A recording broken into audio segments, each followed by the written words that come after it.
l'amélioration des services, à l'importance de la participation des jeunes pour l'amélioration des services. Et dans tout ça, on a indiqué qu'un groupe de jeunes s'était formé déjà la semaine dernière et c'était eux-mêmes nommés les concernés. Ces jeunes-là, vous les avez vus toute la semaine, ils vous ont parlé de ce qu'ils vivaient, ils ont parlé d'initiatives intéressantes et porteuses pour améliorer les services, pour améliorer la participation des jeunes, ici au Québec, mais aussi dans d'autres pays, en France notamment. Ils vont nous parler de ce qu'ils ont entendu, retenu, et des messages qu'ils veulent livrer pour qu'on puisse mieux améliorer les services. Et puis, je leur laisse la parole. Merci. Moi, je m'appelle Nicolas François, et puis je fais partie du groupe Les Concernés. Ils se sont réunis au début de la semaine. Et puis, moi, je vais commencer par un témoignage de mon parcours de vie pour partager. Pas pour apprendre, juste pour partager en général. Donc, moi, c'est ça. Je viens d'une famille dysfonctionnelle, ma mère est monoparentale.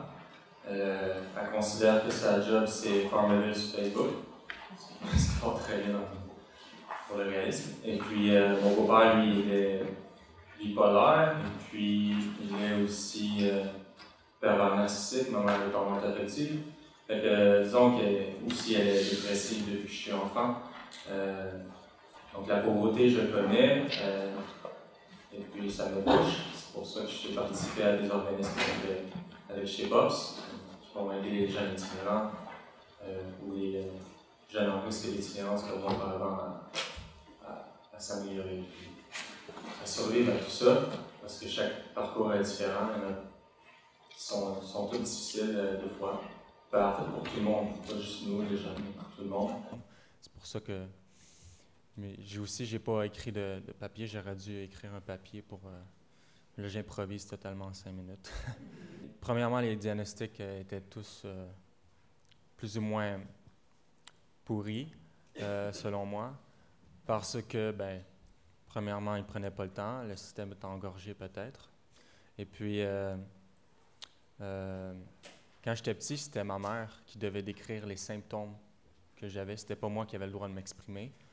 Fait que moi, mon premier diagnostic que j'ai eu, c'était Gilles de la Tourette. J'ai quelques symptômes, oui, de Gilles de la Tourette, mais par contre, c'est pas descriptif de ma personne. T'sais. Et puis, au fur et à mesure que j'ai grandi, j'ai eu d'autres diagnostics. J'ai eu trouble bipolaire. Puis il y en a un particulièrement qui m'a choqué. C'est j'ai été voir un psychiatre et lui, c'était un pronostic, en fait. C'est juste resté à ce niveau-là parce que j'ai pas aimé la façon dont il m'a traité. C'est que vers 16-17 ans, j'étais allé rencontrer un psychiatre à l'hôpital Rosemont, je pense. En tout cas, je ne me souviens plus le nom de l'hôpital. Puis dans la salle, il faisait juste parler avec mon intervenante sociale. J'étais à côté et pourtant, il ne m'a jamais adressé le regard ni la parole, comme si j'étais un fantôme, comme si j'étais juste une donnée dans un livre. Et puis, il me pronostiquait ironiquement un trouble de la personnalité narcissique. Et puis, premièrement, c'est lui, je pense qu'il était. Il faisait juste projeter. Il faisait juste projeter. Merci. Puis, c'est ça. Puis, je me souviens, j'étais tellement fâché en sortant du local, j'ai oublié mon parapluie.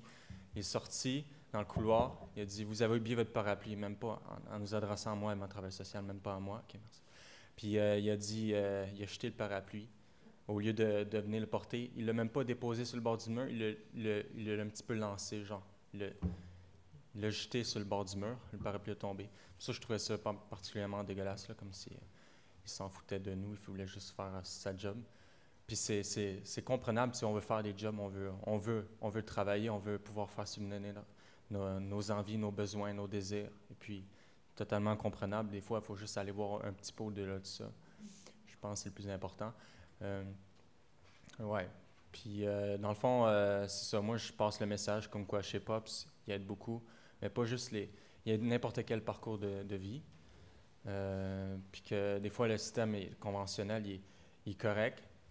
Mais c'est, comme j'ai entendu hier, il est daté de l'époque de nos parents. Je ne me souviens plus qui disait ça. Et puis, quand on sortait de l'école, il fallait aller travailler et puis tout. Master, il y a des cégeps, puis le monde fonctionne différemment avec la mondialisation et puis plein de facteurs qui rentrent en compte. Donc, on a le droit de changer le système, tu sais. C'est dans nos droits aussi. Pas juste le droit de... Ouais, c'est ça. Merci beaucoup.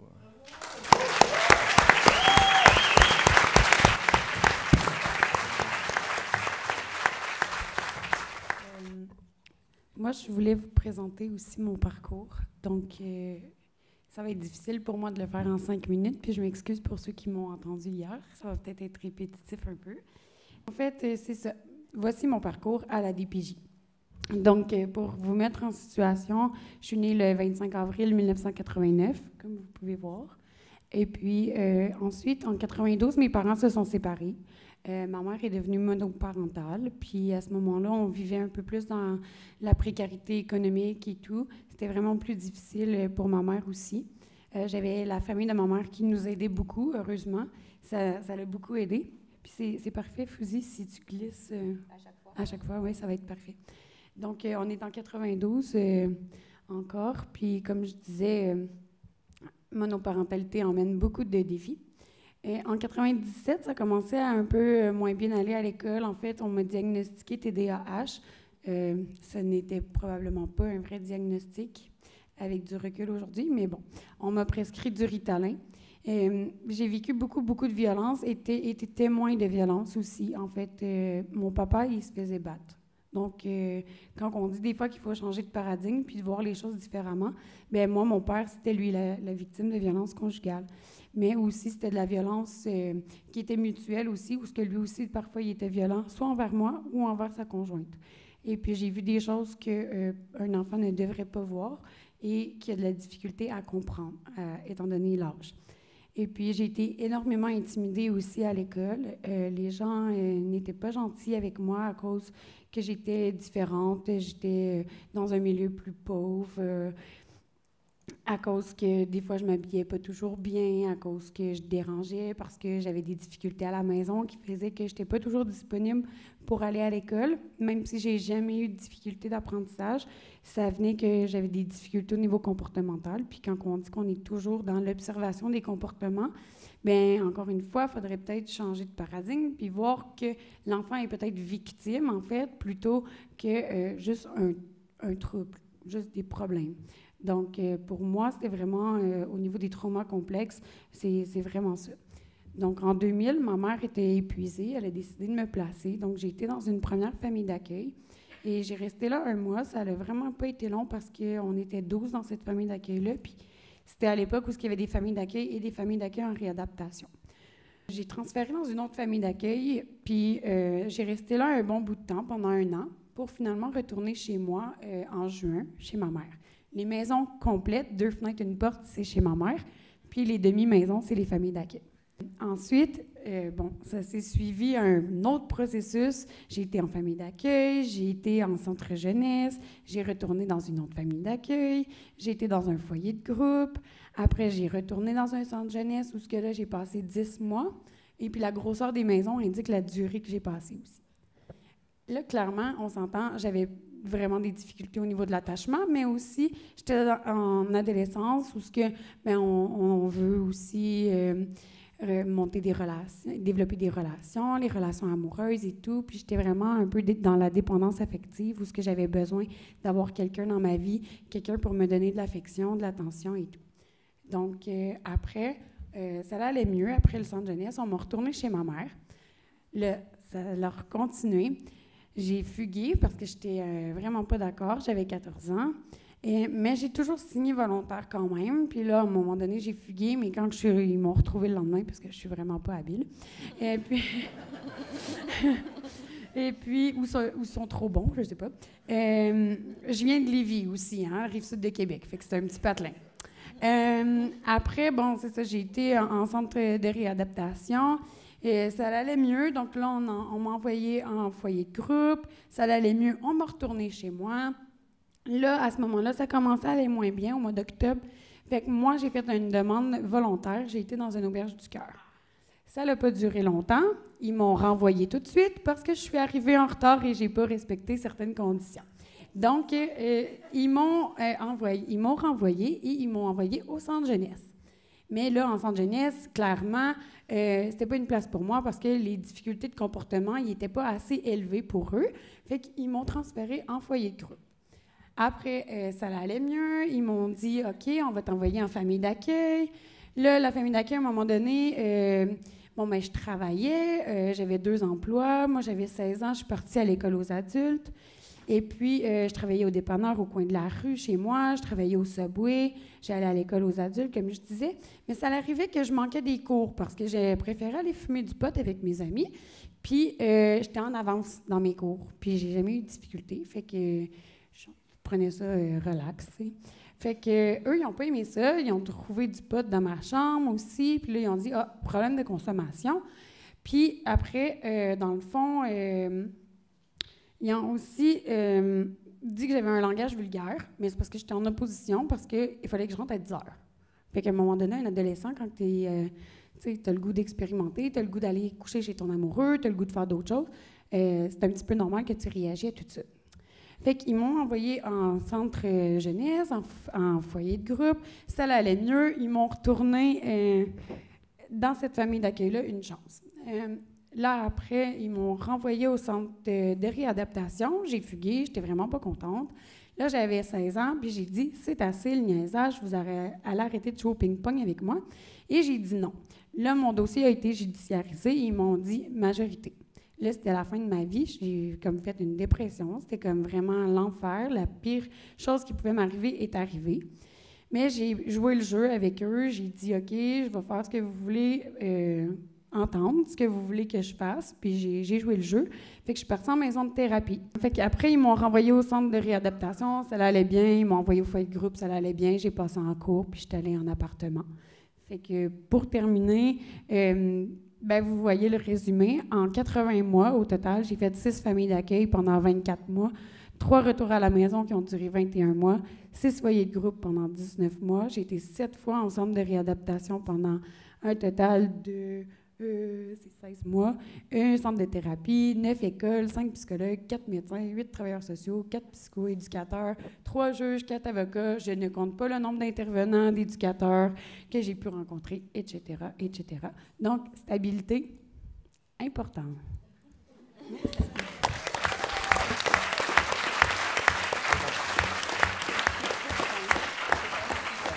Huffington Post à Québec a fait un reportage sur les 40 ans de la DPJ et on a des témoignages de certains d'entre nous, mais celui qu'on va vous présenter est celui de Kevin parce qu'on trouve que c'est un parcours important à partager et dans l'esprit aussi de ne pas instrumentaliser mais d'encourager la participation authentique. Kevin est là et on va visionner son témoignage. La DPJ. La DPJ. La DPJ a 40 ans. Voici mon histoire. C'est mon histoire. Mon histoire. Voici mon histoire. Moi, j'étais maltraité par mon beau-père qui vit avec ma mère. Puis ma mère, elle avait un choix à faire. C'est soit qu'elle prenait mon beau-père ou soit qu'elle me choisissait moi. Mon beau-père, il me frappait. Puis j'en ai encore des flashbacks. Fait que genre, j'ai mangé des coups de ceinture, des coups de tapette à mouche, me faire verser mon griot sur la tête, faire verser du café, être dans la cuisine en piquet, compter de 1 jusqu'à 1000. Enfermé en dessous d'une cage d'escalier. Mais tellement j'avais peur de lui, quand je me rappelle, là, je me cachais dans les casiers de l'école parce que j'avais peur qu'il me suive. Moi, ma mère, elle le savait, mais elle a fermé sa gueule pour pas se faire frapper. Là. Mais ça, elle savait, mais quand je lui ai dit que mon grand-père, il m'aimait pas de la même façon parce qu'il m'abusait, puis là, elle a refusé de croire ça. Mais... Tu lui as dit ça quand tu étais petit, puis elle te croyait pas? Mm-hmm. Puis ça a duré combien de temps, ces abus-là? Ça a duré... j'avais entre 4 et 6 ans. Mon grand-père est mort, puis la dernière chose qu'il m'avait dit, quand je m'en rappelle, il dit « Garde le secret ».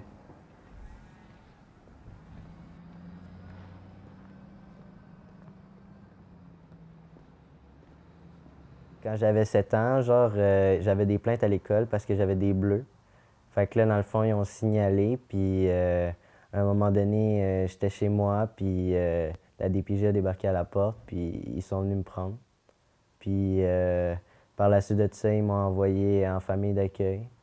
J'ai resté 5 ans là-bas, j'ai appris l'autonomie beaucoup, puis je lui en remercie encore aujourd'hui. Mais sauf que les méthodes de pénitence étaient extrêmes, là. Des piquets, là, genre de 3 heures à regarder le mur, là, puis... Après ça, j'ai été en foyer de groupe, autonome. J'ai passé 5 autres années là-bas. Fait que de 11 ans et demi jusqu'à 16 ans et demi, à peu près. Sur mon 5 ans, j'ai pas resté mon 5 ans parce que j'ai fugué 33 fois, je les ai calculés. Je pensais qu'il manquait de liberté. À partir de aussi jeune que 11 ans et demi, 12 ans, tu fuguais puis tu t'en venais dans la rue? Oui, exactement. J'arrêtais pas de fuguer. Aller et venue, 2 jours, puis je repartais. Tu dormais où? Des fois, je dormais sur un terrain de gravier. J'ai dormi 3 mois dans une Dodge Caravane d'un de mes amis. Tu te sentais mieux dans la rue que dans le centre jeunesse? Ouais. Pourquoi? L'air, la qualité de l'air. Tu sais quand tu es en liberté, puis tu sais quand tu es dans une chambre de centre jeunesse, que ça sent renfermé. Puis il y a du monde qui disent qu'ils aiment ça. Le centre jeunesse, ça a changé leur vie, mais moi, ça n'a pas été pour le mieux. Parce que dans le centre jeunesse, ben il y a 2000 intervenants, puis il y a un remplaçant qui rentre cette journée-là, il a besoin de savoir ton histoire, là, il va te poser la question, puis là, ça arrête plus, ça arrête plus. Faut que tu répètes ton histoire tout le temps. Je raconte ma vie à tout le monde. À un moment donné, là, j'ai dit, yo, je m'en bats les couilles, donnez-moi des conséquences, mais je vous dis plus rien. À cause que j'étais pas content de ma situation, ils m'ont reproché ce comportement-là, ils m'ont dit que j'avais à le travailler. Là, j'étais plus en colère.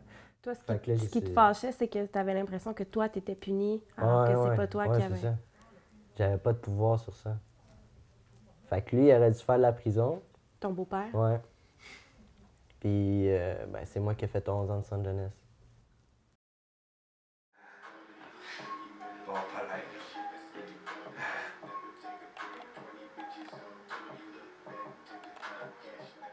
Ben, quand t'as 18 ans, tu perds tout. Ben, tu perds tous les piliers du centre jeunesse, là, ou ta travail social. Il n'y a plus personne qui t'accompagne. Fait que j'ai perdu mon éducatrice de réinsertion la même journée et ma travail social. C'est comme un repas en tête-à-tête, puis on parle de toute la vie belle, puis ensuite... Ça, c'était le jour de tes 18 ans? Ouais. Là, tu n'avais plus aucun service de centre jeunesse? Tu n'avais pas de suivi, non. Plus rien? Là, après ça, c'est moi et moi seul. J'avais beaucoup de problèmes avec mon argent. Genre, le premier, je recevais mon argent. Le 6 du mois, j'avais plus rien. Je dépensais comme ça. Là, j'ai retourné dans la rue. Puis là, ensuite, c'était juste vivre au jour le jour, là, la survie. Hein. Je faisais des 1 mois au refuge. Ensuite, une carence de 1 mois. Fait qu'ensuite, tu dois te trouver quelque chose d'autre. Fait que c'était toujours ça, non-stop. Et j'ai rencontré une fille. Mais là, ensuite, quand je l'ai perdue, ça a fait en sorte que, genre, j'ai encore perdu l'abandon. Fait que là, genre, j'ai appris à me renforcer, puis là, pour l'instant, ben, je reste célibataire. J'en veux pas. Parce que tu veux pas revivre un abandon? C'est ça, ouais. C'est-tu ça le plus dur? Ouais. L'abandon? Ouais. Est-ce que tu parles encore à ta mère ou... Ouais, j'y parle, mais genre... C'est comme si c'était un ami que je textais une fois de temps en temps. Est-ce que tu y en veux? Ouais.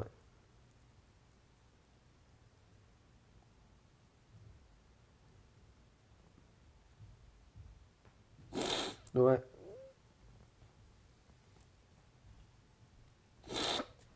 Mais tu sais, on entend souvent qu'on n'est qu'une seule mère, puis qu'on doit l'aimer pareil.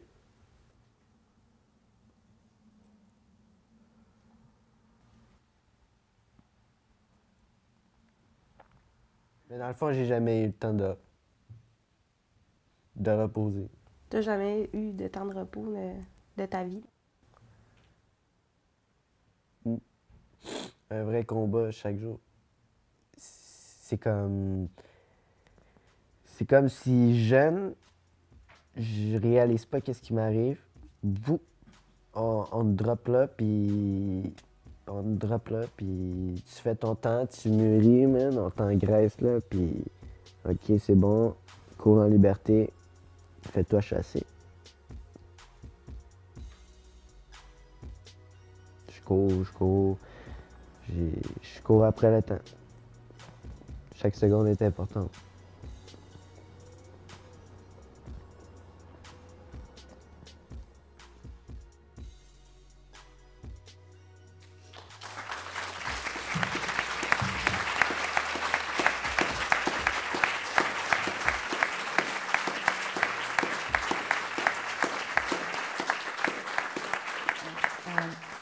Je ne veux pas prendre trop de temps, mais je pense que ça vous... Là, on a pu apercevoir la résilience incarnée et la force que ça prend, parce qu'on est souvent perçu comme des jeunes à risque, mais ce n'est pas juste du courage, ça c'est surhumain. C'est vraiment... Kevin, j'espère que tu le sais, que tu es pas juste un exemple, tu es un héros pour nous. Puis on t'aime et tu as une famille et tu as un sentiment... Moi, j'ai un sentiment que tu fais partie de ma famille. Et j'espère que tu le sais. Voilà.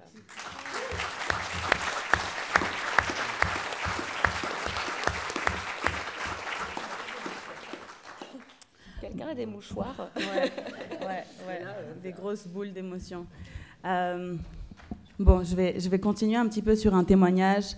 Là, on a voulu vous montrer un petit peu c'est quoi la réalité, sans des artifices, sans du maquillage ou un truc trop esthétique. Vraiment, c'est ça, d'une façon assez réelle.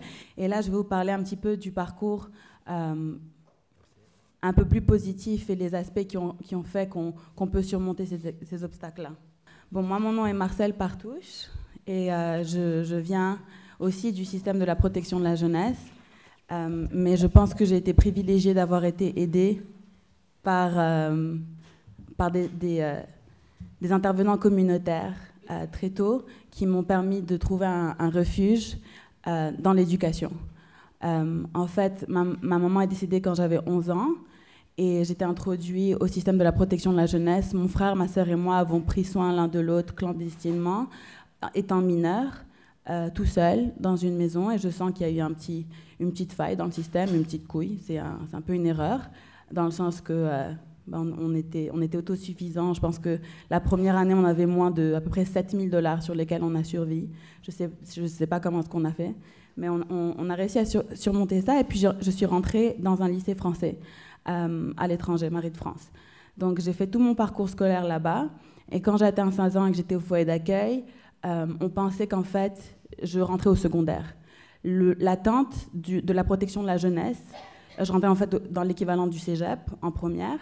Et l'attente était tellement basse, on m'a dit qu'il n'y avait personne au Québec qui était dans ma situation.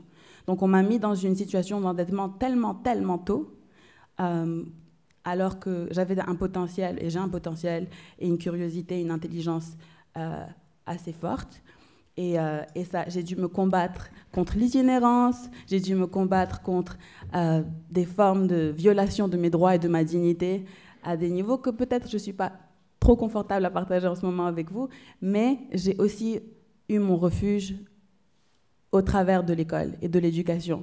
Maintenant, je suis dans l'éducation supérieure, mais j'aimerais souligner quelque chose, c'est que chaque 30 avril, le 30 avril en passant, c'est mon anniversaire, chaque 30 avril, c'est très important, à l'université, on perd nos prêts et bourses. Si vous faites partie, parce que c'est la fin du semestre. Le 30 avril aussi, à McGill, c'est le dernier jour des examens.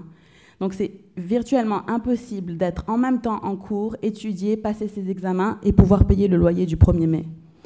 Le nombre de fois où j'ai vécu un risque ou de l'itinérance en étant à l'école supérieure entourée de personnes tellement privilégiées, où j'ai dû garder le sourire, où j'ai dû garder la tête haute, quand je ne savais pas, il fallait que je remplisse mon examen, mais il n'y avait rien de rempli dans mon frigidaire. Je pense que c'est un petit peu atroce. Mais j'étais en mesure de surmonter ça grâce au système communautaire. Il y avait l'agence OMET, il y avait des personnes qui ont cru à mon potentiel et qui m'ont permis de remplir mon frigo et avoir une confiance en moi, aller en thérapie, etc. Ce qui a fait qu'aujourd'hui, je fais un programme accéléré de maîtrise et de doctorat, et je suis en mesure d'ouvrir la porte à tous les jeunes qui font partie du système pour partager le fait que non seulement survivre, c'est un exploit, mais tu peux aussi aller au-delà de ça. Tu peux exploiter toutes les ressources et tout ton potentiel.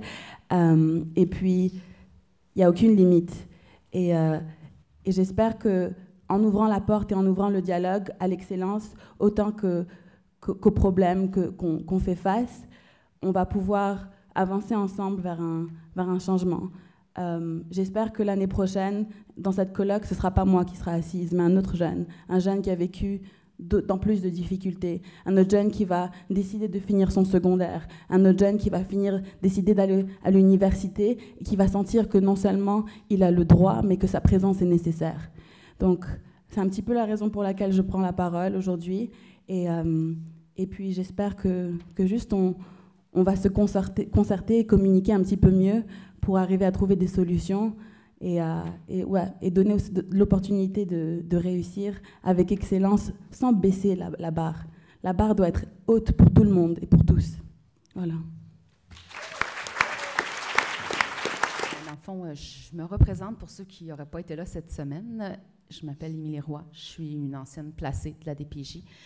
Je ne vais pas axer sur mon passé. Je crois que cette semaine, on l'a assez détaillé dans différentes journées. Mais ce qui est à retenir, c'est l'horreur que j'ai vécue. Par contre, moi, ce que je vais vous parler, et ceux qui me connaissent vont rire, c'est de l'espoir. C'est mon mot, c'est mon mode de vie, c'est la manière que j'agis.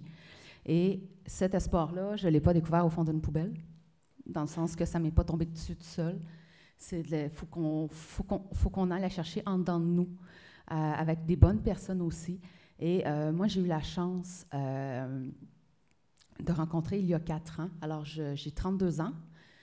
Donc, quand on dit que ça peut prendre du temps, ça peut prendre du temps. Donc, si vous calculez, j'avais 28. Ça faisait 10 ans que j'étais sortie des centres jeunesse. Mais j'ai rencontré il y a 4 ans une personne dans un organisme communautaire qui faisait de la recherche dans les auberges les organismes, pas les auberges du cœur, excusez-moi, les organismes où j'étais, pour créer, en fait, ce que le Parti québécois avait nommé le Livre blanc, qui était le renouvellement de la politique québécoise à la jeunesse. Donc, il voulait des témoignages de jeunes, de vécus, ainsi que des recommandations. Et cette femme-là, j'ai été approchée et j'ai écrit un mémoire qui, en fait 15 pages, qui est déposé maintenant au secrétariat à la jeunesse de l'Assemblée nationale. Donc, déjà, j'ai aucune étude, si on peut dire, j'ai pas de papier qui certifie que j'ai un savoir, mais mon savoir est déposé au même titre, je dirais, qu'une thèse à certains niveaux. Donc, j'ai pu écrire ce livre-là et cette femme-là ne m'a pas laissé tomber le lendemain. Elle m'a amenée dans des rencontres ministérielles. Alors, je me souviens toujours de ma première rencontre avec l'adjointe au premier ministre du Québec, qui parlent toutes entre eux, « Ah, j'ai tel diplôme, tel diplôme, tel... » et qui arrive à moi et qui me dit, « Ah, et toi? » J'ai juste un DEP. C'est la face que j'ai eue. Bien, cette femme-là est venue me dire, elle dit non. Elle dit, toi, tu as une maîtrise de la vie. Bien, je vais dire, bien, Chris, ça se dit que c'est vrai.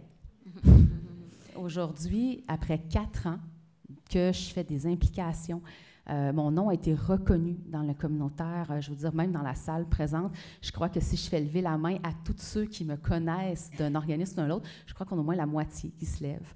Dans le sens où, justement, j'ai réussi à faire un chemin malgré les traumatismes, malgré les manques, malgré ma condition mentale et physique aussi, que je dois inclure dans tout ça. Et quand j'ai fait le projet Porte-Voix, j'ai vécu ce qu'on pourrait dire un peu un rêve. Donc, je vous ai parlé du... Oui, tu ris, toi, mais c'est parce que... ce mémoire-là est déposé à l'Assemblée nationale, mais je veux dire, après le dépôt, qu'est-ce qu'il y en est? Alors, Emilia Liberté avait décidé d'en faire un livre blanc, d'où le principe qui, à la base, était. Donc, ce qu'on retrouve dans ma boîte, c'est l'édition de mon mémoire, avec des passages et des images qui viennent des originaux de lorsque je l'ai écrit, donc du cahier de Barbeau, excusez, que j'ai écrit. Et... je suis bonne, excusez. C'était pas pour ça, j'étais pour le temps. Alors, qui vient de tout ça, de tout mon parcours, qui raconte toute l'horreur. Et la raison pour laquelle je vous parle de ça, ça peut peut-être paraître un peu décousu, Mais c'est pour démontrer, en fait, on voulait faire un peu un parallèle au niveau de Marcel et moi. Marcel, à travers les études, a grandi à travers les études, a trouvé sa manière d'agir, sa manière d'être, sa vie, a réussi à vivre. Moi, je ne l'ai pas trouvé à travers le papier, je l'ai trouvé, en fait, le papier dans le bon sens, je précise les diplômes. Je l'ai trouvé à travers le côté humain de la chose. Donc, je veux dire, oui, j'ai un Asperger, oui, j'ai vécu des horreurs, j'ai eu des isolements, j'ai des traumatismes, mon corps ne m'obéit pas, mais par contre, je me lève, je fais parfois même des allers-retours Montréal-Québec pour une réunion de 4 heures, et oui, je le sais, je suis fêlée, parce que c'est 6 heures de bosse pour le faire. Et je le fais parce que je crois en nos jeunes. Je crois en la possibilité que l'horreur que j'ai vécue, l'horreur que je vis encore, puisse être modifiée pour que nos jeunes qui s'en viennent derrière moi, les jeunes qui vont s'en venir, les jeunes qui souhaitent le faire, puissent modifier leur vie et les conditions de vie pour avoir un avenir meilleur. Merci.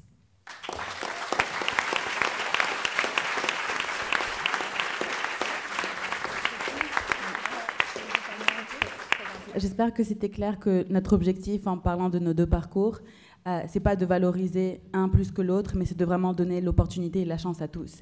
Et que son savoir expérientiel et mon savoir expérientiel et de diplômé ont exactement la même valeur, sont au même niveau. Et il n'y a pas de hiérarchie, il y a vraiment une plateforme commune. Et c'est vraiment un honneur d'avoir partagé ça avec toi, Émilie. Là, on va passer à l'autre étape. On va vous présenter notre conception un petit peu. On était là depuis, on est là depuis toute la semaine. On sait que tout le monde est un peu fatigué, donc on va essayer de se réveiller un petit peu. Je pense que ce qui serait favorable, excusez-moi, c'est une petite demande technique, c'est d'avoir le micro à main libre. Ouais. Je vais commencer avec une idée qu'on a eue, et c'est vraiment, à travers les synthèses, les concernés, c'est nous sommes les concernés. Chaque soir, on s'est rencontrés et on a décidé de vous présenter un petit peu un schéma ou un modèle idéal. On pense qu'on peut rêver, qu'on doit rêver à un meilleur monde. Et par la suite, on va vous faire, avec Léon, on va vous montrer les pistes concrètes. Comment est-ce on pense pouvoir arriver à ce monde idéal. Donc, je vous présente notre village, qui est basé sur 2 pensées, 2 lignes directrices. Il faut tout un village pour élever un enfant, mais il faut un enfant pour élever tout un village. D'accord? Donc là, on a une flèche qui dirige tout se centre sur l'approche. L'approche est centrée sur le jeune. Son pouvoir d'agir, son savoir expérientiel va informer toutes nos approches et toutes les techniques et tous les protocoles qui vont être mis sur pied.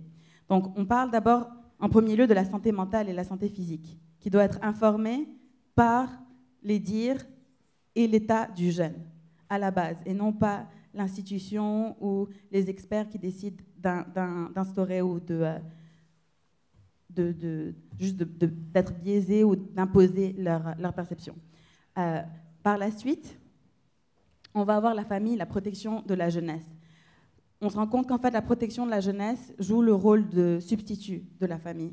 Mais comme ça a été trop institutionnalisé, on a perdu un petit peu le fait de centrer un peu dans l'amour et les valeurs d'affection et de bonheur qu'une famille aurait. Mais là, c'est un peu la raison pour laquelle on a mis la famille, la protection de la jeunesse dans une catégorie. Et par la suite, on parle d'éducation. L'éducation peut venir d'une façon formelle ou informelle, mais basée encore et centrée sur les jeunes. Et on a parlé ensuite du pouvoir d'agir, mais dans l'esprit critique et le militantisme, qui doit être aussi interconnecté avec tout ce dont on parle. Mais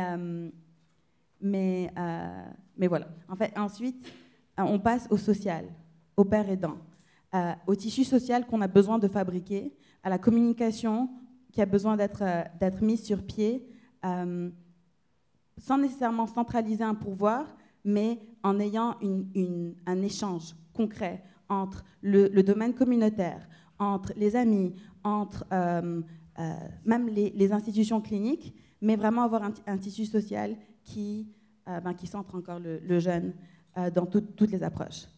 Par la suite, on est passé à l'autonomisation. Et là, on parle de logement, de finances, de travail et de la transition à la vie adulte. Pour faire ça, on veut vraiment s'assurer que ces deux pensées, d'avoir le village pour élever l'enfant et l'enfant pour élever le village, soient appliquées. Et là, Léo va nous aider à expliquer notre technique.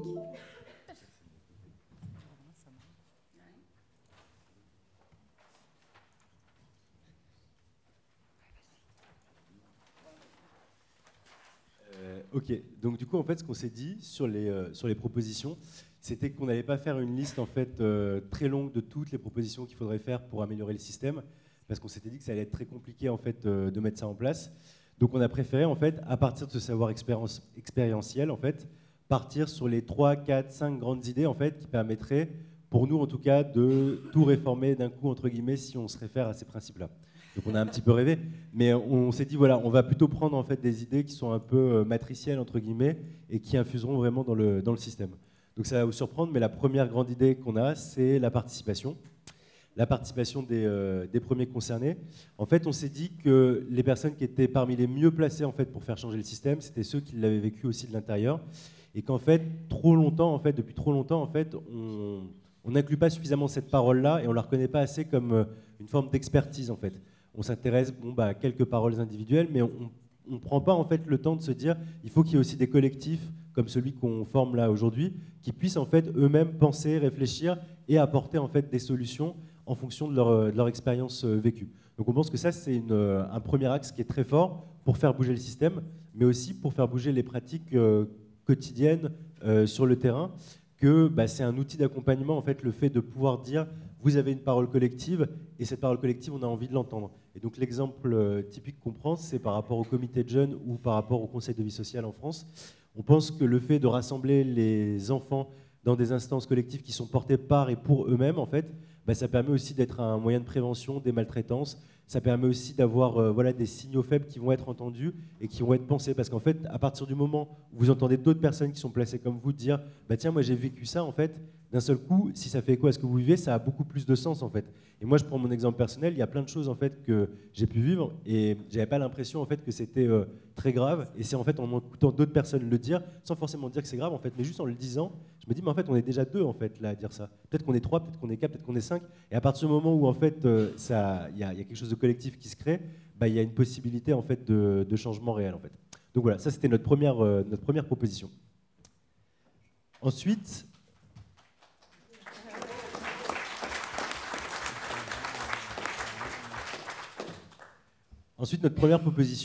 la deuxième proposition, c'était par rapport à l'expérimentation et à l'innovation. Vous avez vu que là, en fait, on a fait plusieurs témoignages qui sont des témoignages qui veulent aussi montrer, en fait, à partir d'expériences concrètes, les choses qui sont à vraiment faire bouger. Et puis, le témoignage d'Émilie, le tien aussi, Marcel, c'était aussi des témoignages où, en fait, on a envie de dire, il y a aussi des choses qui marchent. En fait, l'idée, en fait, c'est toujours de se dire, la priorité, c'est clairement de dénoncer ce qui ne va pas, en fait. Mais on se dit aussi qu'il faut que vous ayez aussi un peu d'espoir, en fait, et donc de dire aussi qu'il y a des choses qui doivent être mises en valeur et qui ne sont pas assez mises en valeur. Et donc, en fait, sur une idée de David qui nous proposait, peut-être que vous pourriez avoir 50 milliards pour changer la protection de l'enfance et de la jeunesse au Québec et en France. Il ne nous a pas donné les 50 milliards, mais en fait, on a fait comme si on les avait. Et on s'est dit que si on avait 50 milliards, en fait, l'une des premières choses qu'on ferait, en fait, c'est-à-dire qu'on répartirait le cash, en fait, sur toutes les petites expérimentations, en fait, qui existent en fait sur le terrain, mais qui remontent jamais assez haut, en fait, qui sont sous-financés, qui sont jamais pérennisés, etc., etc. Donc ça, en fait, pour nous, c'est vraiment une priorité de se dire, il y a des choses qui existent, et pourquoi en fait on n'arrive pas à être dans une logique bottom-up, on n'arrive pas en fait à faire en sorte que ça éclose vraiment, enfin bref, que ça se répande. Ouais, j'aimerais juste ajouter une idée là, c'est que dans le domaine communautaire, on sait qu'il y a des pratiques qui fonctionnent bien. On est clairement sous-financé, mais il y a aussi une façon, un protocole que le gouvernement semble toujours réappliquer, qu'il y a une crise. Il y a une crise de la protection de la jeunesse. Et cette idéologie-là fait qu'on travaille dans l'urgence et dans le faisons quelque chose de vite fait, au lieu de faisons quelque chose de bien fait, qui va avoir une longévité, qui va avoir un impact à long terme, pas juste sur 1 ou 2 générations, mais sur la société à long terme. Donc là, notre expérimentation, c'est aussi ayez un peu plus de patience. Un projet pilote ne va pas nécessairement changer le monde en un clin d'œil. Il faut vraiment avoir un système où on instaure non seulement des évaluations, des protocoles, mais qu'on donne la chance et le droit à l'erreur pour qu'on puisse améliorer et rendre ça un petit peu plus humain et faisable et que voilà que ça se passe comme ça. Ensuite, est-ce que tu peux parler de l'investissement?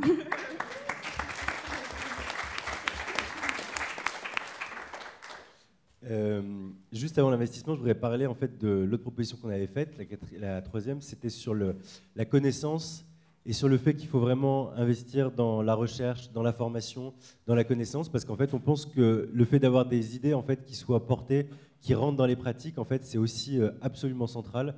Donc, on est plutôt, comité EDGEP, recherche par les pairs en France.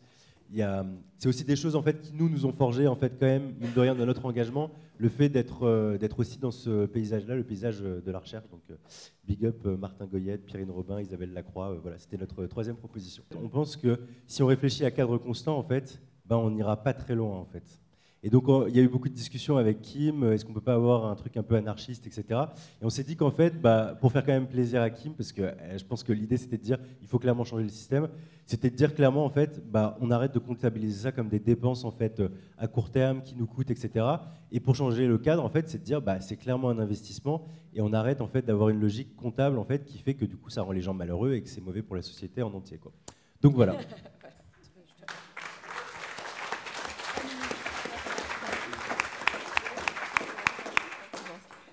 Juste pour revenir sur ce que Marcel a dit, je pense qu'un des mots très importants qu'on a entendu, c'est le terme d'abondance. Et l'abondance, c'est pas juste financier, c'est aussi, on a besoin d'abondance en amour. Je pense que vous l'avez vu dans les témoignages, donc je voulais juste dire ça.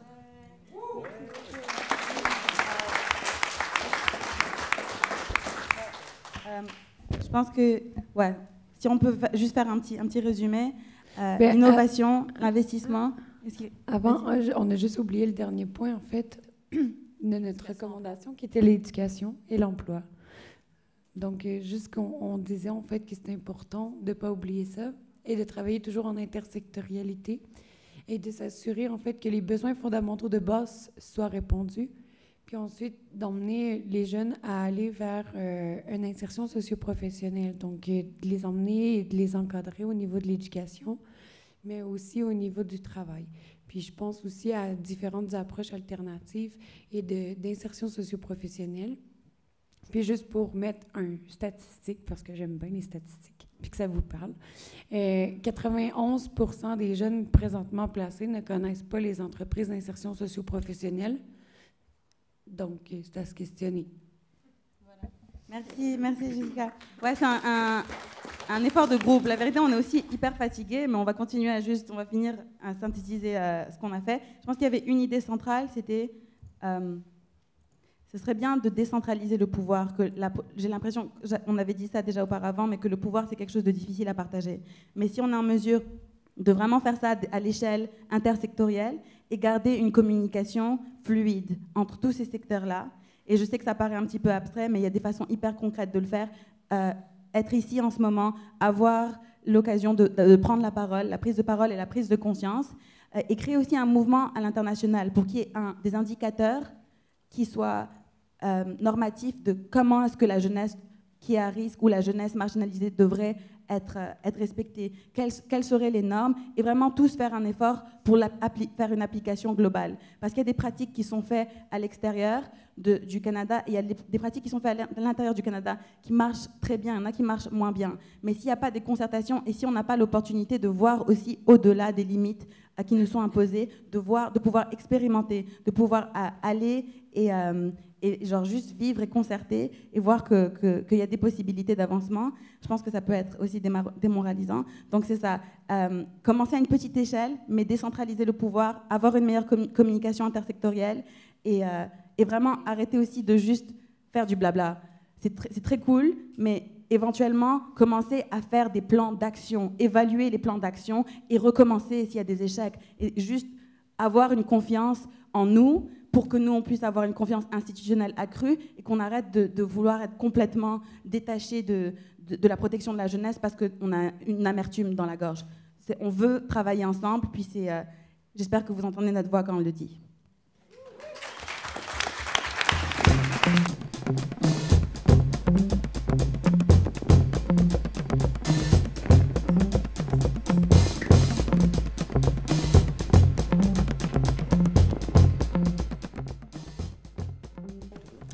Peut-être juste d'emblée dire à quel point je trouve, à chaque fois que j'entends ces jeunes, puis il y a des nouveaux que je ne connaissais pas et d'autres jeunes que je connais déjà parce qu'on a eu quelques échanges depuis les derniers mois, je trouve qu'ils sont vraiment inspirants.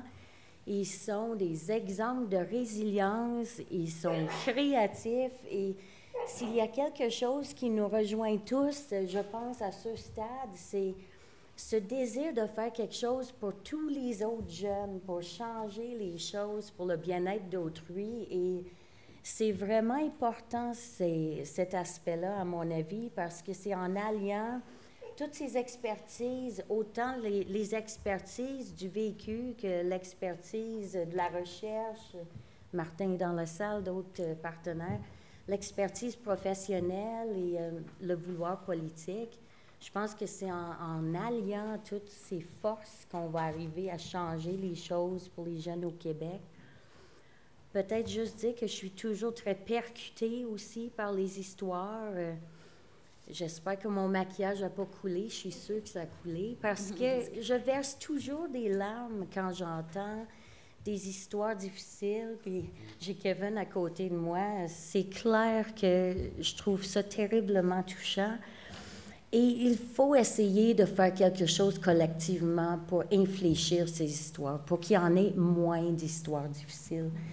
Puis, en même temps que je dis ça, on est conscient qu'on ne peut pas tout enrayer, on ne peut pas tout prévenir, mais l'axe de la prévention, je pense, doit être toujours mis de l'avant. Puis Jessica le dit souvent, puis je veux juste répéter cet axe parce que il faut essayer de prévenir que ça arrive. Il faut prévenir que les jeunes arrivent dans le système de protection de la jeunesse. Il faut prévenir que les familles soient dans des conditions tellement difficiles que la maltraitance peut arriver et il faut accroître le filet de sécurité autour des familles, des jeunes enfants, dès le début pour essayer de, je vais parler de porte d'entrée, mais essayer de faire en sorte que justement, ils n'arrivent pas dans la porte d'entrée du système de la protection parce que c'est pas une vie, je dirais, normalisante de vivre dans un centre jeunesse.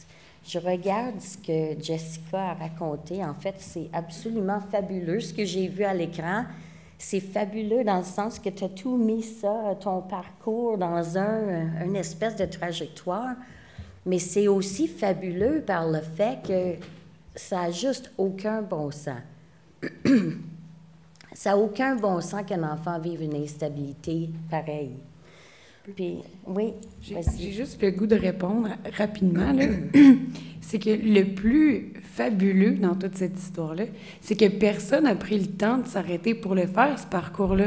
Puis personne, parce qu'à l'époque, PIGE, qui est le système programme intégré pour prendre des notes là, à l'interne, pour ceux qui ne savent pas c'est quoi, bien, ça n'existait pas, en fait, moi, à mon époque, qui n'est pas si lointaine, mais encore qu'il n'y a personne qui a pris la peine, que ce soit même à l'externe, dans les auberges du cœur, par exemple, il n'y a jamais personne qui s'est arrêté puis qui s'est dit « Hey, raconte-moi ton histoire. D'où tu viens?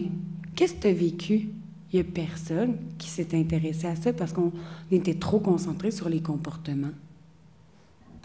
C'est ça qui est fabuleux. Tout à fait d'accord avec toi. Donc, on doit s'améliorer.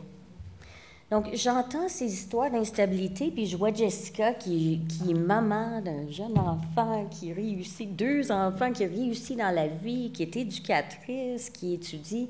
Puis je me dis, ma foi, quelle résilience, puis quelle force, et c'est juste fabuleux aussi. Donc, j'entends ça, j'entends les besoins d'avoir de l'amour l'abondance, je ne sais pas comment vous l'avez dit, mais l'abondance de l'amour au relationnel, avoir quelqu'un au long cours là, qui se préoccupe de notre bien-être et qui nous aime vraiment pour qui on est. Puis je pense que vous avez réussi à le trouver ensemble. C'est ça que je trouve extraordinaire dans l'entraide que vous avez réussi à mettre en place comme groupe de jeunes depuis les dernières années. Et si je peux juste rajouter, moi, il y a quand même quelque chose, alors ça c'est juste moi, donc on n'en a pas discuté, où j'aimerais qu'on fasse attention. On est souvent impressionné par des personnes comme nous qui arrivons à s'exprimer.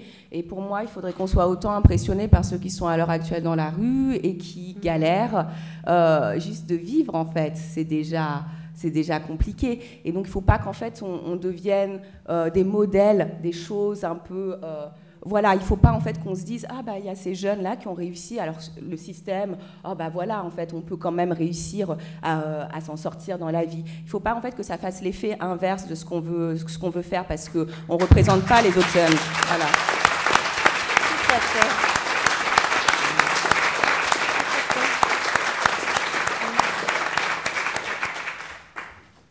Peut-être juste deux autres petites choses. L'histoire de Marcel, mais honnêtement, c'est une belle histoire où quelqu'un a trouvé dans les études un moyen pour s'accrocher et persévérer. Puis on a vraiment besoin de soutenir tous les jeunes pour qu'ils puissent avoir des opportunités. Émilie l'a dit par contre, c'est pas toujours la scolarisation. On doit soutenir la scolarisation, par contre, mais on doit aussi soutenir tout le reste de ce qui amène quelqu'un à grandir pour découvrir ses talents, ses désirs, ses compétences, ses forces. Et ça se passe souvent dans un milieu où on se sent considéré comme humain, puis ça donne de l'espoir à l'individu pour qu'on puisse grandir. Si je peux me permettre de répondre, justement, tantôt, je parlais des rencontres ministérielles. Qu'est-ce qui nous fait grandir? Je te dirais qu'une grande part, pas une grande part, mais un grand bond de mon estime, quand j'ai commencé à faire ça, c'est genre, je me promenais à l'Assemblée nationale, puis tu as différents députés et ministres qui « Bonjour Émilie, ça va bien? » OK, moi, je suis une fille qui a fait de la prostitution de 17 à 18 ans, consommation de ça. Puis on reconnaissait qui j'étais. C'était quelque chose qui... Puis, tu sais, oui, c'est bien l'école, je suis d'accord, mais parfois, le parcours que je vais nommer régulier, parce que j'aime pas le mot normal, que je vais nommer régulier, ne peut pas s'appliquer. Et c'est dans ces moments-là qu'il faut respecter le jeune dans la capacité qu'il va avoir, de ce qu'il va pouvoir faire, puis aussi le faire fructifier au maximum, sa capacité à lui, sans nécessairement être la capacité du système. J'aimerais aussi souligner une petite chose que peut-être que j'ai pas souligné parce que je suis fatiguée. Il y a aussi une raison pour laquelle j'ai choisi de prendre un parcours académique et qui est intimement lié au fait de mon parcours. Donc, je suis une personne mixte. Ma mère est nord-africaine, venant d'une culture de réfugiés. Mes grands-parents étaient réfugiés, mais mon père, ma mère, mon frère, ma sœur sont arrivés ici sous le statut de réfugiés. Mon père est mexicain, ça lui a pris peut-être 25 ans pour avoir ses papiers. Et la raison pour laquelle, et je pense que c'est un problème aussi on n'en a pas parlé, mais au Québec, il y a aussi un problème de représentation. Il y a une surreprésentation de la population noire et de la population autochtone dans les centres jeunesse, et je suis la seule personne de couleur beaucoup trop de fois. Il y a Logans qui est là, et que je t'aime pour tout ce que tu fais, pour tout ce que tu es, mais il faut qu'on fasse un effort de concertation et pas juste... Là je trouve ça tellement inspirant d'avoir Fouzi et Léo près de moi, mais il y a des moments de solitude dans ce combat, dans ce militantisme, dans le monde académique et dans cette structure-là, et il faut que ça finisse. Genre, il faut que ça finisse maintenant.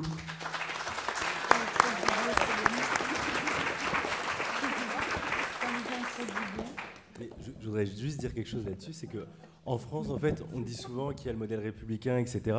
Mais en fait, venez à Repère, dans notre association, il n'y a quasiment que des Noirs, en fait. Mais vraiment, c'est-à-dire que c'est très particulier, en fait. Je pense que... Je considère... je sais pas, moi, j'avais oublié que j'étais Noire, tu vois, là, j'ai eu un rappel. En fait, tu le sais quand il y a beaucoup de non-noirs autour de toi, en fait. Mais voilà, quand tu es contre noir, tu ne le vois plus. Mais plus sérieusement, par rapport à ce qui était approché par ce que disait Fouzi tout à l'heure. Je pense que c'est très important en fait de faire quelque chose de ça. Et tu disais, Émilie, que tu avais été reconnue dans la rue par quelqu'un près de l'Assemblée nationale. C'est comment est-ce que ces parcours-là, en fait, cette capacité à prendre la parole, vous transforme pas en fait en fondé de pouvoir du statu quo, quoi. Parce qu'en fait, à force de vous proposer, par exemple, de venir au Canada, d'aller à Bucarest, parce qu'on a eu cette proposition-là aussi cette semaine, bref, des propositions qui sont quand même très, très sympas, en fait. Je pense qu'il faut toujours savoir, en fait, avec qui on les fait, ces propositions-là. Parce que le risque toujours, c'est de se notabiliser, en fait, et puis de devenir quelqu'un qui défend plus grand-chose, en fait. Et je pense que la transmission, la passation, le fait de former d'autres prises de parole, etc., de garder toujours une vraie mixité aussi dans la diversité des parcours, je pense que c'est absolument central, en fait.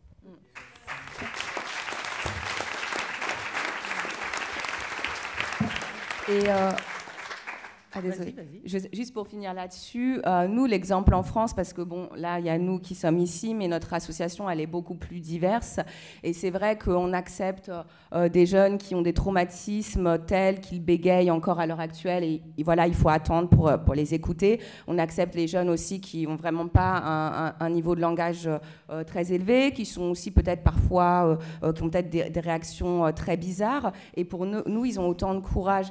C'était vraiment pour ça que j'insistais vraiment, parce que personnellement, j'ai toujours cette angoisse qu'on prenne des gens bien articulés et qu'on se dise « Ah, bah, c'est bon, voilà ». Et il faut vraiment que aussi la prochaine fois et les autres fois d'après, on ait des jeunes qui sont peut-être dans le schéma que tu as fait tout à l'heure, en multiples ruptures, qui fuguent, qui n'ont pas envie de travailler parce qu'ils ont leurs raisons, etc. Il faut aussi qu'ils soient là. Il n'y a pas que l'école, il n'y a pas que tout ça. Il y a aussi d'autres parcours de vie, hein, vraiment. Donc, allez-y, désolée. Non, c'est bien correct. De toute façon, je vais rebondir sur un peu ce genre de choses que vous avez nommées. Peut-être je vais partir de vos images que j'ai entendues cette semaine et là. Vous avez parlé du village, qu'il faut un village pour avoir un enfant et qu'un enfant pour cultiver un village. Je pense qu'effectivement, au cœur de la relation du développement de l'être humain avec son bien-être et son épanouissement, il y a cette interaction entre le village et les enfants. Et vous avez montré aujourd'hui, comme tout au long de la semaine, à quel point le village vous a manqué dans vos trajectoires, et que vos trajectoires, et je vais reprendre une autre image que quelqu'un a nommée lundi, que vous avez dû emprunter des chemins de campagne à la place des autoroutes.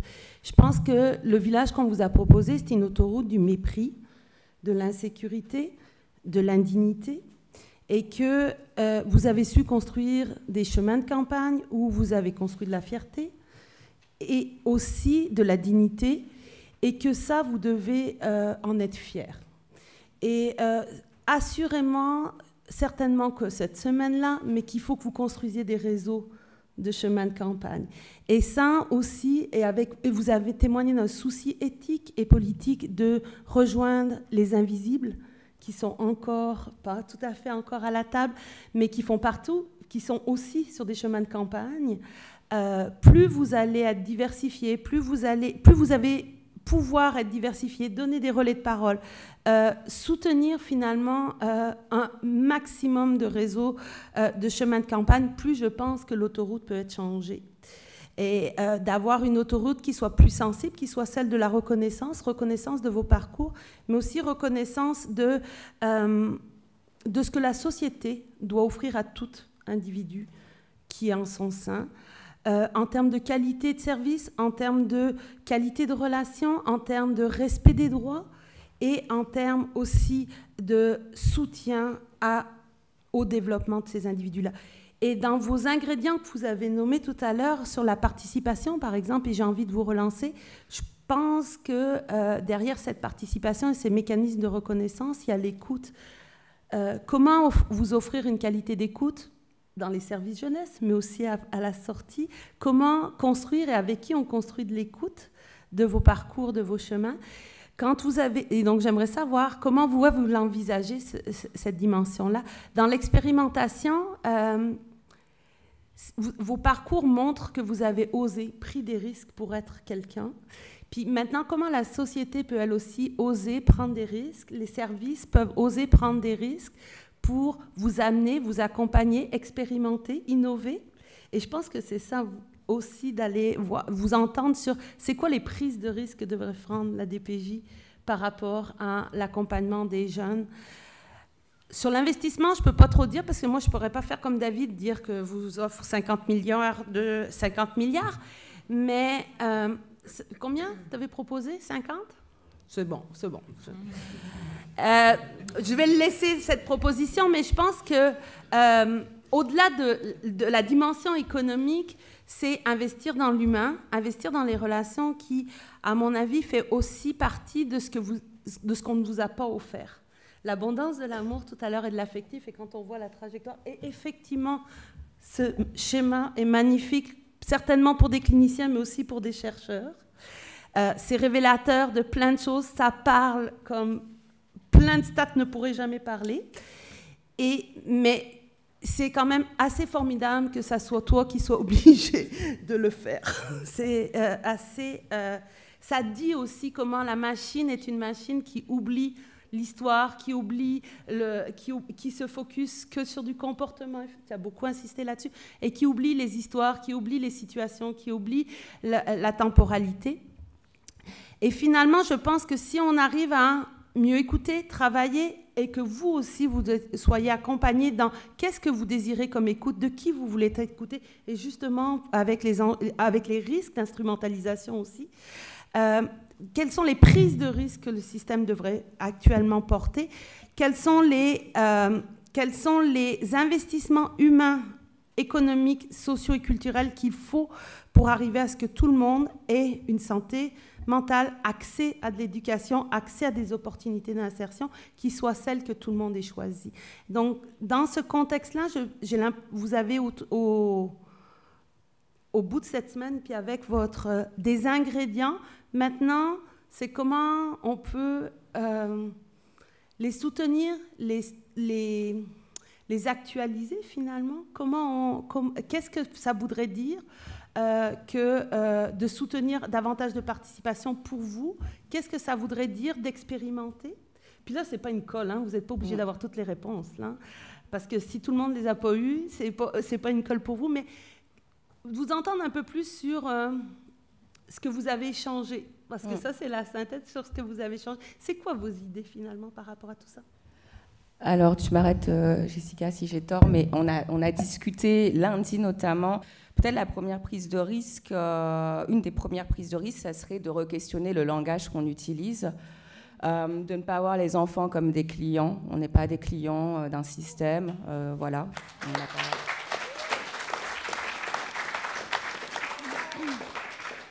On ne fait pas de la performance sur du bien-être non plus, donc évaluer la performance d'un service, il faut peut-être questionner le terme même de performance. On n'est pas une start-up, enfin la protection de l'enfance n'est pas une start-up qui a besoin d'accroître son nombre d'investissements et de produits. Donc voilà, il faut vraiment, à mon avis, avoir une vraie réflexion là-dessus. Il y a aussi peut-être une prise de risque. Nous, on n'a pas le même système en France, mais là, ça, c'est plus personnel. D'accepter peut-être de gagner moins d'argent et de ne pas rentrer en tant que travailleur social dans des systèmes carcérales où en fait, on surmédicamentalise les enfants, les met en isolement, etc. Ne pas accepter ça, peu importe l'argent que ça rapporte. Voilà, ce serait pour moi. Ouais.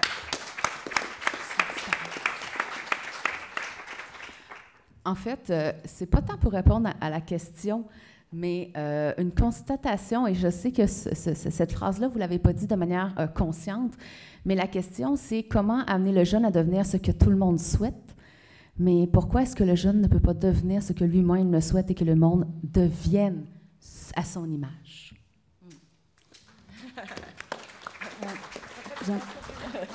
J'ai quelques réponses. Moi, je pense que d'abord, il faut commencer par nommer la violence et les formes de violence qu'on met trop souvent sous silence. En premier lieu, la première chose à laquelle je pense, c'est une forme de réparation pour le peuple autochtone, en premier lieu, parce qu'on est quand même sur des terres occupées. Réparer tout le mal qui a été fait avec les écoles résidentielles qui sont intimement liées au système de la protection de la jeunesse. Ensuite, il y aurait une gratuité pour la scolarité pour toutes les personnes qui font partie de de la protection de la jeunesse ou pour des cheminements professionnels, avoir certains bénéfices et une protection qui compense pour le fait qu'on n'ait pas nécessairement les mêmes opportunités, une famille, etc. Et utiliser l'art comme un moyen d'informer les politiques et sensibiliser la communauté. On a eu l'opportunité de parler au cadre ministériel et présenter des recommandations, c'était vraiment très puissant. Mais j'ai vu aussi utiliser l'art, c'est un moyen qui appelle l'affect et appelle aussi notre intellect, les deux à la fois, et ça touche beaucoup plus que... Ouais, c'est puissant. Et je pense que ce sont ces approches-là qui peuvent beaucoup nous aider. Et encore, juste centrer l'amour dans nos approches. Vraiment centrer l'amour au CIUS. Que vous soyez un médecin, ou que vous soyez une intervenante, ou que vous soyez des pères, centrez l'amour.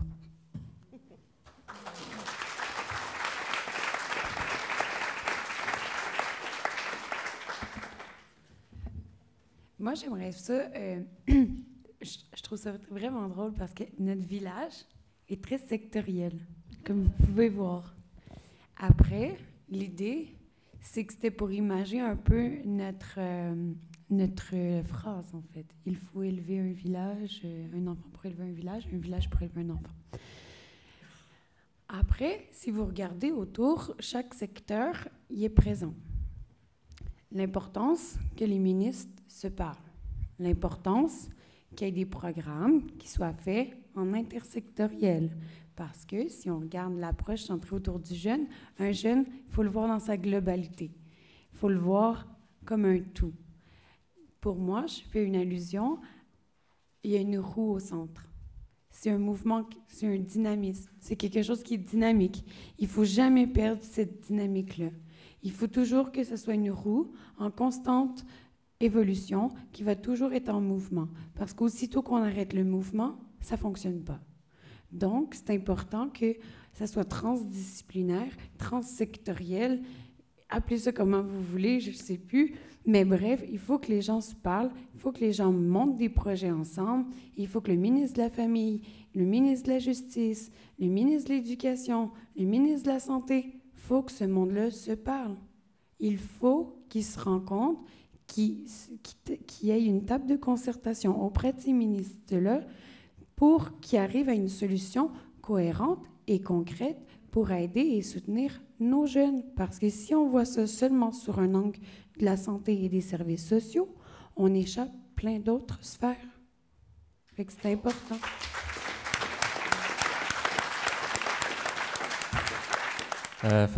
Oui, c'est bon de voir dans la globalité, je suis d'accord avec toi, Jessica.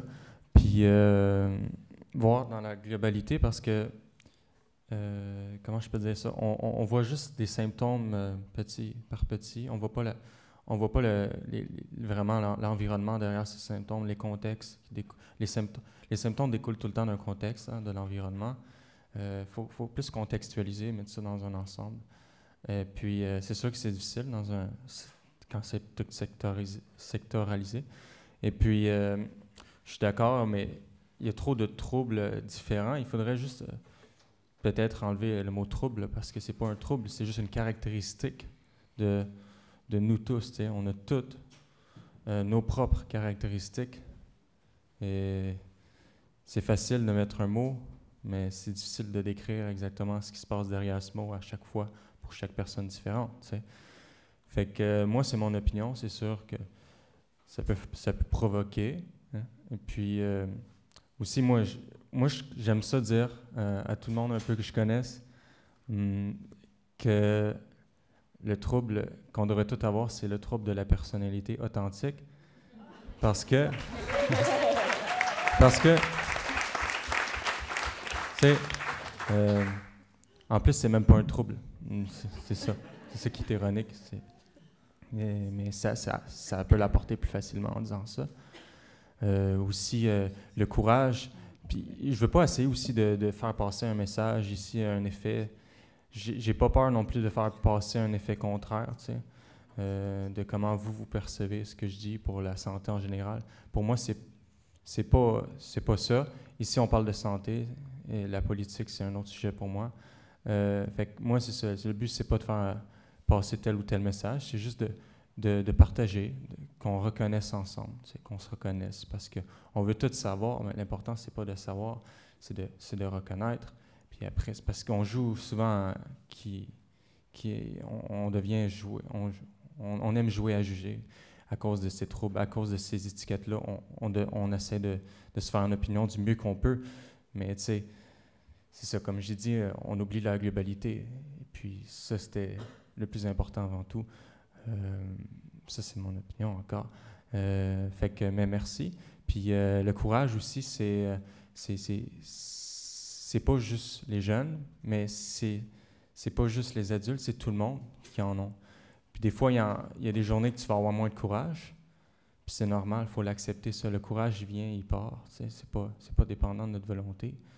Et puis, on doit reconnaître que des fois, ça va arriver des moments de faiblesse, autant pour les jeunes que pour les adultes. Puis à partir de là, il faut faire quelque chose. Il faut reconnaître ces moments de faiblesse pour mieux apprécier, puis pour mieux partir quand il va y avoir du courage. On va pouvoir retourner plus facilement sur la roue, parce que là, on va en avoir dans notre cœur. Ça, c'est mon message à moi, perso. Fait que merci de m'avoir écouté. Je voulais juste dire qu'on a peu parlé de santé mentale depuis tantôt, mais je me demande toujours, est-ce que la bonne santé, c'est une absence de symptômes ou est-ce que c'est un état de bien-être, tu sais?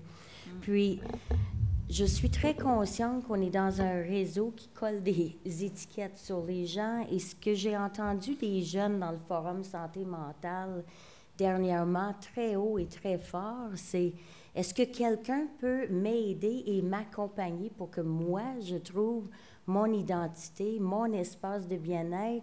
Est-ce que je peux être entendue, écoutée, soutenue d'une façon où moi, je peux déployer mes ailes? Donc, je voulais juste placer ça parce que je pense qu'on a un rôle à jouer collectivement, et c'est vrai que c'est interministériel, c'est intersectoriel. Et je pense que les jeunes doivent être le moteur du changement social, comme vous l'êtes en train de le faire maintenant. C'est quoi les ingrédients essentiels pour favoriser une saine participation? Parce que c'est beau de vous inclure dans ces comités-là, c'est beau de dire on vous demande votre opinion, mais comment c'est un safe space, puis comment vraiment vous vous sentez respecté dans ce type de participation-là? Parce que des fois, j'entends que les gens se sentent instrumentalisés, qui se sentent écoutés, mais pas vraiment, consultés, une fausse consultation. J'aimerais ça prendre des notes sur vos réponses. Merci. En même temps, oui. Alors, nous, comme on a déjà participé à pas mal de choses comme ça en France, dans les bonnes pratiques qu'on a remarquées, il faut toujours un quorum majoritaire de jeunes dans ces grandes assemblées. Si, par exemple, vous avez 10 personnes et que vous n'avez que 2 jeunes, en fait, non, il faut 12 jeunes et 10 autres personnes. Voilà, déjà. Et peut-être ensuite, pareil, éviter le langage hors sol, être dans un langage complètement compréhensible pour tous. Même nous, là, on a sorti Léo, là, tu as eu une avalanche de mots, voilà, notabiliser, tout ça. Voilà, tous ces mots-là, il faut essayer d'avoir un langage qui soit compréhensible de tous. Ça va être, à mon avis, quelques principes. Vas-y. Moi, je tenais à dire que quand je suis rentré dans EdGep, j'avais une prise de conscience que je savais que c'était pas moi qui allais changer tout seul les choses, puis que j'allais m'engager dans quelque chose à long terme, puis que je vais rester du début jusqu'à la fin.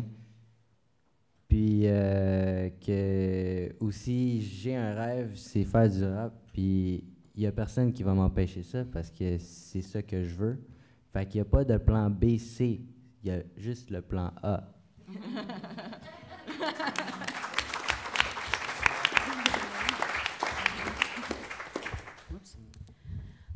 En fait, moi, ce que j'aurais envie de dire surtout, c'est dès la première rencontre, parce que c'est sûr que vous allez recruter peut-être, je vais donner les chiffres de même, disons 100 jeunes.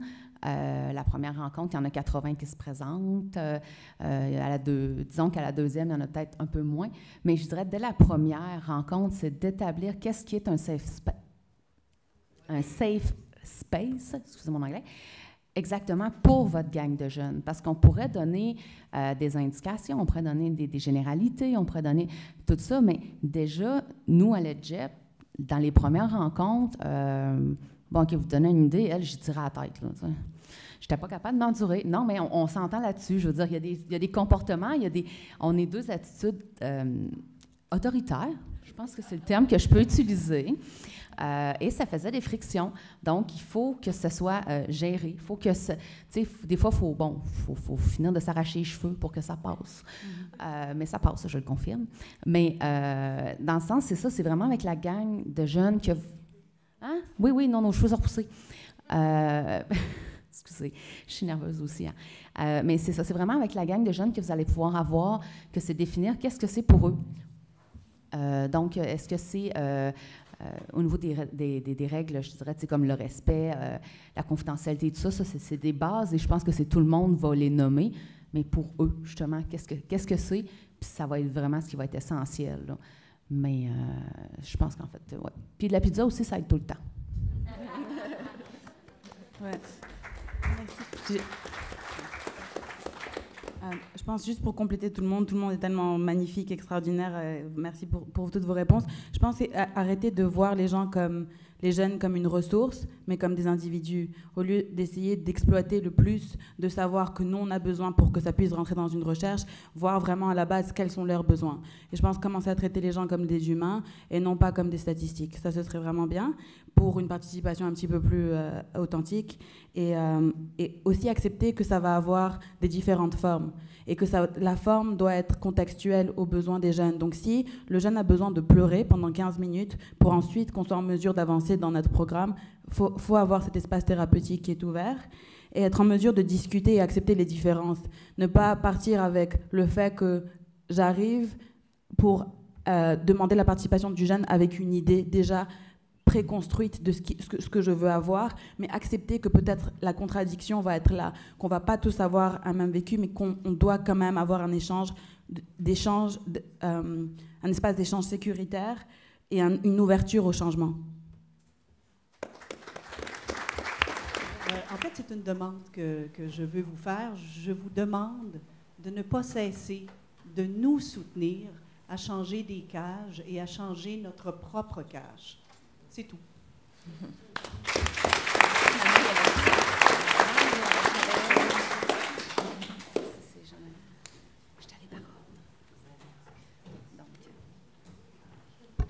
Ben, je vais meubler en attendant pour laisser Niki.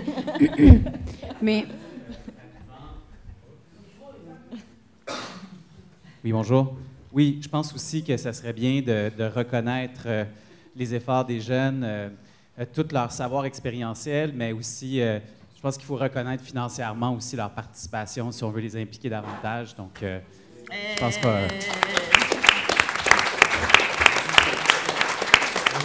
Au-delà du « on s'excuse, on est désolé », qu'est-ce que, comme société et comme institution, on va mettre en place pour inscrire des mesures de réparation qui vont aller dans le sens du droit, le respect du droit des jeunes et d'avoir une vie décente et digne de celle à laquelle nous avons eu droit si on n'a pas passé par ce parcours-là.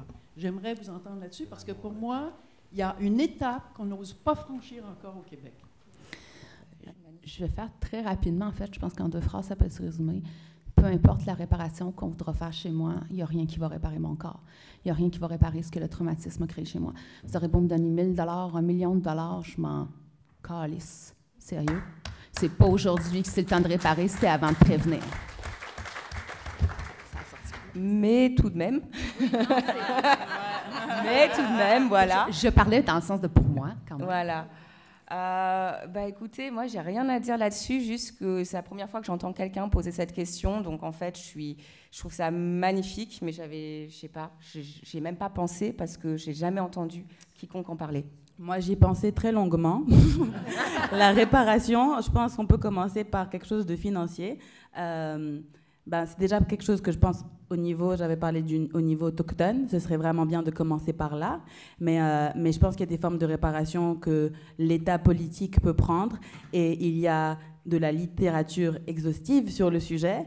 Je peux vous référer à ça aussi, mais une réparation aussi sociale, dans le sens que j'aimerais avoir des endroits de support. Là c'est cool, on est tous ensemble, on est des jeunes pères, mais c'est pas assez réparti. Il pourrait avoir 30 autres groupes comme ça et ce ne serait pas assez. Il en faudrait plus, donc avoir un soutien pour qu'on puisse être formé, pour qu'on puisse continuer cette forme d'activisme, mais aussi être subventionné, être payé pour notre savoir, être reconnu pour notre expérience et juste pour pouvoir atteindre une qualité de vie qui nous permet de sentir qu'on guérit. Et ça commence avec l'argent.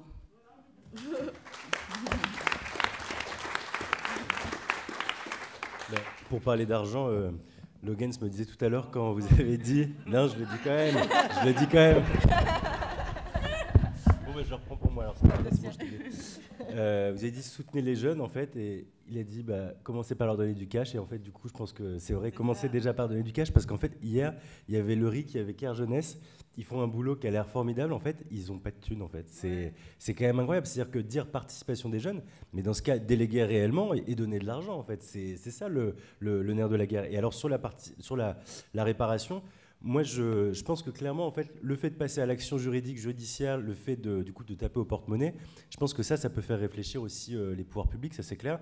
Sur la réparation individuelle, moi, je suis un peu plus réservé parce qu'en fait, j'ai un exemple dans mon association de quelqu'un qui est très investi, en fait, et qui a subi des maltraitances terribles durant son parcours à l'aide sociale à l'enfance en France.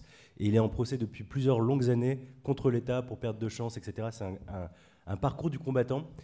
Beaucoup l'ont entendu s'exprimer là-dessus. J'espère, il a son jugement en novembre, j'espère vraiment qu'il va gagner. Parce que très honnêtement, s'il perd, je ne sais pas, madame, ce qui va se passer pour lui, en fait. C'est-à-dire qu'il faut bien voir que dans le combat pour la réparation individuelle, c'est autre chose que la réparation collective, par rapport, par exemple, au colonialisme, par rapport à l'esclavage. Il y a eu des débats comme ça en France. Ce n'est pas en tant que communauté, là, c'est vraiment vous en tant que personne. Et ce que tu disais, Émilie, en fait, c'est-à-dire que tu fais un parcours juridique, en fait, ça veut dire que pendant plusieurs mois, voire plusieurs années, tu vas avoir la tête plongée, en fait, dans ce parcours-là, en fait, dans le passé, en fait. Et je pense que ça peut être très, très compliqué s'il n'y a pas de class action. Si c'est des actions de groupe, ça, c'est intéressant. Moi, la réparation en tant qu'action collective, on se mobilise tous et on va devant les tribunaux collectivement. Oui, si c'est à l'échelle individuelle, je pense que ça peut être vraiment très, très dur à supporter. Je vais faire ça rapidement, mais après, du coup, je pense qu'au niveau collectif, je pense que d'emblée, c'est nécessaire, c'est primordial. Après, d'un point de vue individuel, je pense qu'on devrait voir un peu au niveau des victimes, en fait, au niveau du paiement et du soutien en tant que victime. Si je fais un accident de la route, je vais être payée. Fait que, 6 mois après, mes enfants se font tuer, je suis une victime.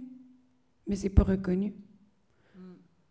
Il y a eu beaucoup de travaux qui ont été faits par l'ex-femme de Guy Turcotte, en fait, qui fait que maintenant, ils ont une certaine reconnaissance, mais c'est rien de gagné encore. Les parents de la petite fille à Granby, par exemple, qu'est-ce qu'on fait pour soutenir ces parents-là qui sont victimes? Qu'est-ce qu'on fait pour soutenir le petit frère qui est là, qui est une victime? Fait que je pense qu'on est au niveau individuel, il y a quand même un soutien financier qui peut être apporté afin de soutenir les gens, au moins pendant qu'ils se trouvent un équilibre, le temps qu'ils soient bien, qu'ils trouvent le bien-être, en fait, au moins de les soutenir, au moins pour répondre à la pyramide de Maslow, à la base. Est-ce que cette personne-là peut manger? Est-ce que cette personne-là peut dormir et se laver? C'est la base. Yes. Money. We want money. Ouh! En fait, juste une petite précision, justement, collectif, je suis d'accord. Tantôt, ma réponse était un peu crue, mais c'était une réponse crue dans le sens, justement, comme Léo dit, au niveau collectif, let's go, je suis avec vous autres. Au niveau individuel, les dossiers de la DPJ sont détruits à l'âge de 19 ans. Alors, aujourd'hui, j'en ai 32. Comment voulez-vous que je prouve que ce que j'ai comme condition physique et mentale aujourd'hui provient d'eux? Alors, c'est une bataille, c'est de qui a le pouvoir, qui l'a pas, qui a la parole, qui l'a pas. Donc, c'est un peu ce qui explique, en fait, je tiens à expliquer ce qui explique la réaction que j'ai, dans le sens que c'est une incongruité de dire on détruit tout ce qui existe sur cet enfant-là à 19 ans, mais OK, peut-être qu'on pourrait réparer ce qui est arrivé. C'était dans ce sens-là que je disais ça. Je vais au moins m'expliquer. J'avais un dernier petit mandat avant de clôturer cette discussion. On vous avait posé des questions sur ce que vous aviez retenu, appris cette semaine et ce à quoi vous étiez prêt à vous engager dans le changement. L'idée, c'est de vous permettre de réfléchir et puis de ramener ça dans vos propres milieux et de se dire, voici, et de transporter ce qui s'est passé dans cette salle cette semaine. Qu'est-ce que j'ai appris que je peux aller raconter à une collègue, un ami, etc., qui peut faire changer aussi le monde et qui peut construire un village autour de cette réalité difficile qui est le placement et la protection de la jeunesse. Voilà mon Et message. peut-être, attendez, peut-être qu'on peut partir sur quelque chose de positif quand même, là, parce que c'était un peu... Après 5 jours, on a beaucoup parlé de nous-mêmes, on a très peu parlé des travailleurs sociaux, des professionnels qui nous ont accompagnés. Hein. Moi, je veux juste dire que personnellement, si je suis là, c'est parce qu'il y a quand même eu des éducateurs super. Alors, il y a des souffrances, il y a des traumas, c'est pas que dans la protection de l'enfance, hein, bien sûr, mais il y a aussi des professionnels, certains d'entre vous, j'espère, et j'en suis sûre, si vous êtes là. Et donc, on doit aussi soutenir, nous, en France, c'est un vrai problème. Les travailleurs sociaux sont de moins en moins soutenus et on doit aussi penser à ça, aux professionnels, à leur bien-être, parce qu'en fait, ils ne peuvent pas nous donner de l'amour si eux-mêmes ne vont pas bien. Donc, voilà. Voilà, pas de...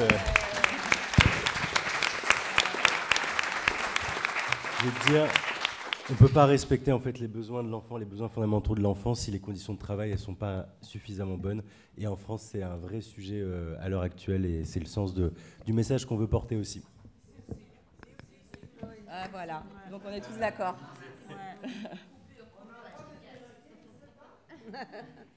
Bon, on espère que notre village va fonctionner, qu'on va garder contact avec vous, qu'on va créer un réseau et l'année prochaine, on se retrouve pour des solutions, peut-être, des actions. Hein.